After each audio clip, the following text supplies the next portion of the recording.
I probably should feel fortunate that I was able to do what I did and have the relationships that I did and so forth in basketball and played before the people. And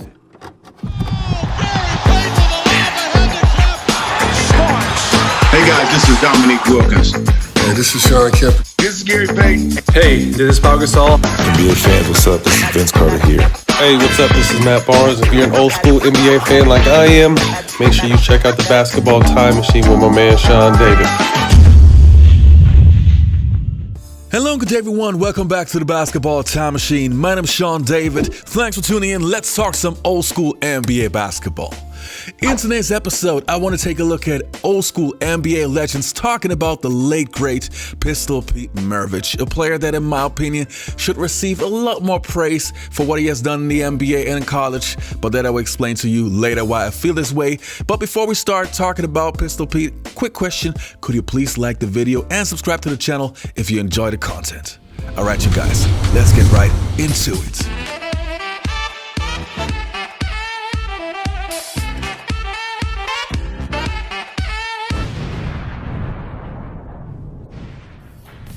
Alright you guys, the first player's opinions that I want to take a look at are from Magic Johnson, a clip that you might have seen before, but also from Tiny Nate Archibald, and I will promise you there will be a few clips that you probably haven't seen before, but let's start with two of the greatest point guards talking about Pistol Pete. You're looking at Pete Maravich. While at LSU, he established a record as the greatest scorer in college history. Boy, could he play basketball and could he entertain you. The no-look passes, the dribble the ball and then pat it with one hand. That's where I saw that from Pistol Pete. That's where I got it from. Pistol doing it all. A great ball game. I don't know how you stop him. He is too much. Yeah, I don't know about you, but I'm running out of things to say about Maravich. It was like the ball was an extension of him. He could shoot it from deep. He could take it in. He could wrap it around. I mean, he was doing stuff that you never saw. Boy, he's got all kinds of moves. What move doesn't this guy have? Pete just has so much razzle-dazzle in his game. He was just hard to guard. Ball handling and dribbling and stuff like that. He could just trick guys. Boy, he is an offensive machine. Pistol was like a guy, the game was boring to him, so he had to create things to keep him interested. He had to go through his legs or 2 times around his back. Behind the back, how do you do? A little showtime there. He was clearly one of the first mega personalities that broke onto the scene and one of the real leaders in bringing basketball into the sort of area of artistry. Maravich with an underhanded pass over to Stumpy, and Goodrich goes for 2. Pete was doing a lot of things that had us all sitting around saying, wow, man, look at that guy. Did you see that pass? Did you see that move? Did you see this? And so we were all just sitting there in amazement. Incredible, absolutely incredible. I would like to be remembered as a person that played the game for one standpoint, to entertain the fans. And the crowd is going wild here at the Superdome. Because we're here only for a short period of time, and I think it's very important that we touch as many people as we can. Charles Barkley is one that sticks out most in my mind. He was the one that came up, pulled me and my brother to the side, told us Dad would have been real proud of us. I've only met Pete Maravich one time in my life, and he says, you know what, you were my favorite player. And I wanted to make sure to let them know that I acknowledged that and I appreciated that. That's one of the greatest compliments I ever got. How far ahead of his time was he as a ball handler and a passer? Tremendous. He had all the tricks, basically. He could play in any era. He would dribble between his legs, behind his back, throw great passes, had great shooting range. And he was a great scorer. He had 68 points in one game, averaged 31 points one season when he led the NBA in scoring. So he could play in any era, the era before, during, or even today. But he was sort of snake-bit. If you look back at his career, he had a lot of bad luck. Number one, he had knee issues after, say, his 7th year. And this was before modern technology could help him. And his teams were pretty much mismanaged. And then his last year, he played for the Boston Celtics. And what did that time mean in terms of punctuating his career? Well, I mean, he played for the Celtics. Red Auerbach actually wanted him to play an additional year. But by that time, his health had basically just deteriorated him. And Pete says, you know, I can't play. Most artists, when they are living, people don't recognize them and recognize their great talent until after they're gone. And I think this is what really happened to Pete Maravich. Just do what I think he did. You were never quite sure what he was going to do with the ball in the open court. because he had 1,000 moves to either shoot it or pass it. Give him that much room and he'll burn you. He faked with his right hand like he was going to the player on his left, and he just whiffed it, and then he tipped it with his left hand to the player on his right. He went in for a layup, and the officials called traveling. And Pete went crazy. He went to the official and said, "You can't call that. You've never seen that move before." Nobody handled the ball better than Pistol. But he wasn't just satisfied with that. He had to put a little show on for the fans. I asked him once if he'd ever played a perfect game. He said, "No, but I'm going to." He said, "Some night I'm going to take 40 shots and I'm going to make them all." He was an entertainer at heart, and his ability to pass the ball and dribble the ball and do outlandish things on the court, which sometimes even overruled the game, that was Pete Maravich. And people always say dribble. He handled the ball like it was a yo-yo.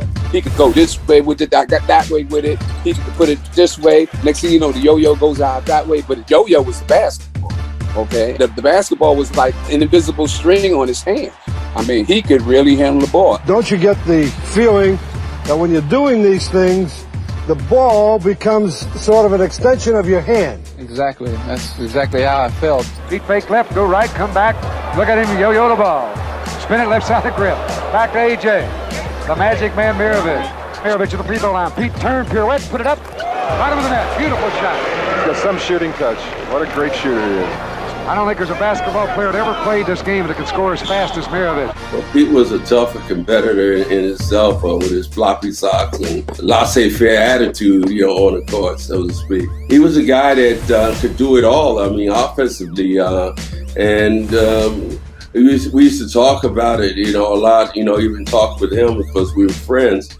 And the things that he did, he practiced them. Nothing that he did was so much spontaneous. It was because he had done these things over and over again in practice. He totally impressed me coming in because I thought he was mainly an offensive player.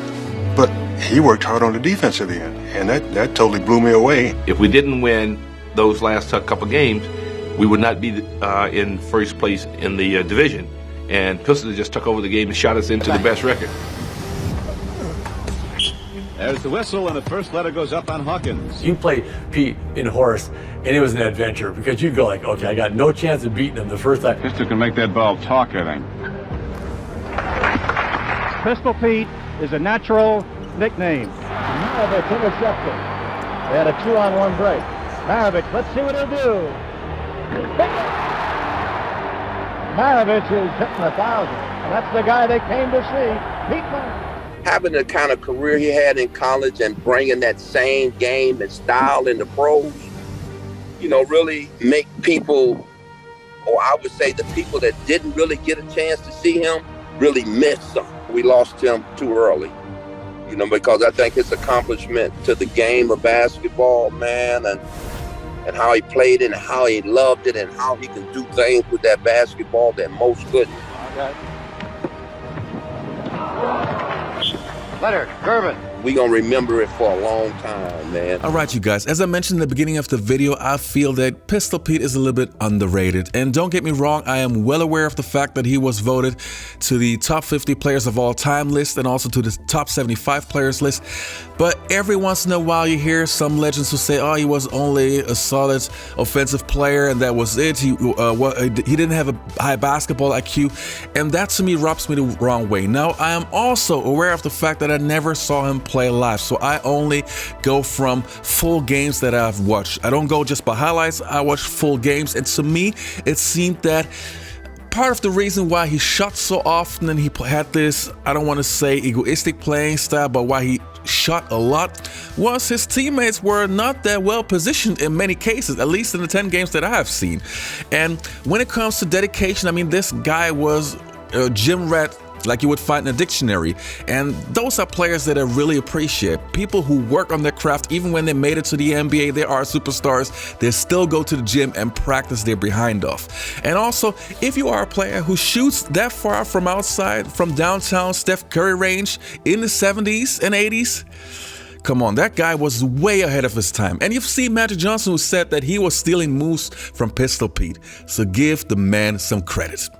Now, you guys, you let me know in the comments below, what is your opinion of Pistol Pete? I would like to hear what you guys have to say, and hopefully I'll see you next time on the Basketball Time Machine.